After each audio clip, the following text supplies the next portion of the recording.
Michael, we've talked about the early pioneering research that your father did at the Yep. University of Nebraska in developing DDS1 acidophilus.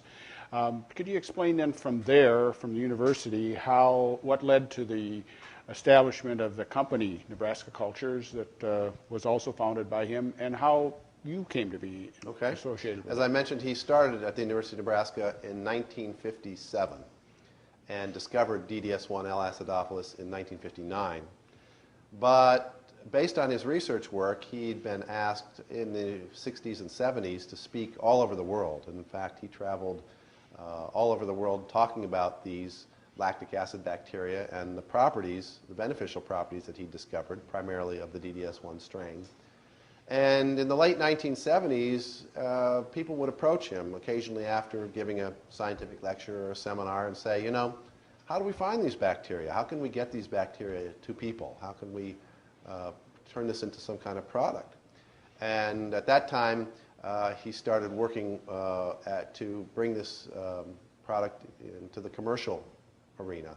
Mm-hmm. And so in 1981, he founded American Cultures and Enzyme Systems, which later we changed the name to Nebraska Cultures. And Nebraska Cultures was one of the first manufacturers of probiotic bacteria for the commercial market. There have been others that have been around just about that long, but one of the very first. And so in 1981 he founded Nebraska Cultures and continued at the university. Mm-hmm. But the family continued to run the business, has always run the business. It's still a family-run business.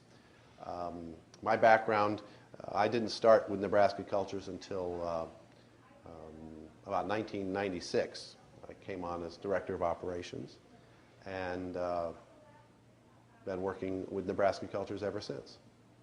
What is your background prior to coming to Nebraska Cultures? My background was, of course, I grew up in Lincoln, Nebraska, where the University of Nebraska was. Of course, I was aware of my father's research. We occasionally traveled with him growing up. I remember visiting his lab as a young person and being fascinated by the science going on there. Mm-hmm. My background is not in science. My background is in the arts, actually.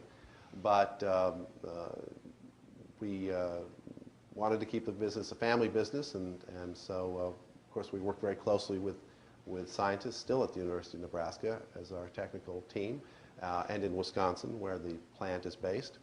And so my background is in the management and operations side. Thank you, Michael.